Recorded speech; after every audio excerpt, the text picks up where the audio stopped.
আমাদের উত্তরবঙ্গের মাটির সোদা গন্ধে ভরা মিষ্টি ভাষায় লেখা রাজবংশী কবিতা।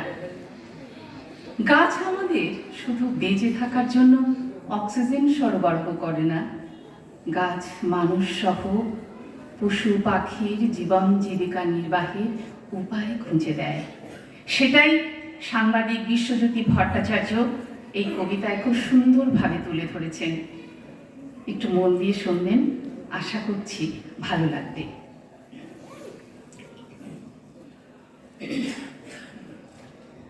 বাপরে পাইসা এলা গছত ফলে, গছ গারো বাড়ে গছ, জলপই বগরি নটকো পাঁচকল কাঠল কতই না সোয়াদের ফল।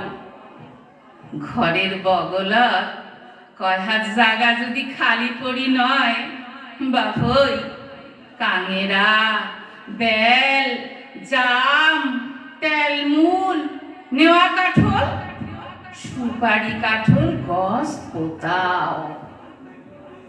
জেলা ভেল্লায় ফল ধরিবে বেসালে পয়সা পাবেন।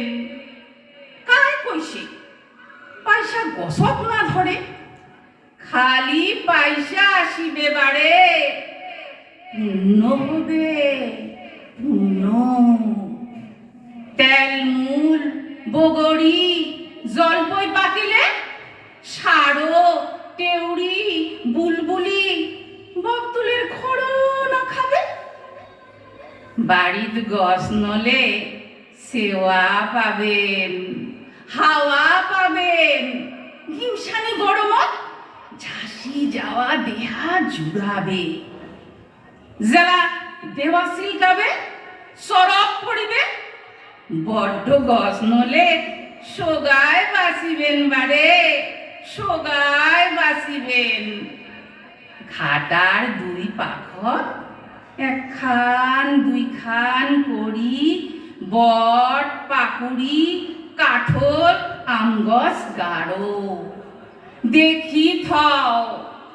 বড্ড হলে হাতি সুরা দিনের দিন হাতাশে মরিন না হন, জান বাঁচিবে।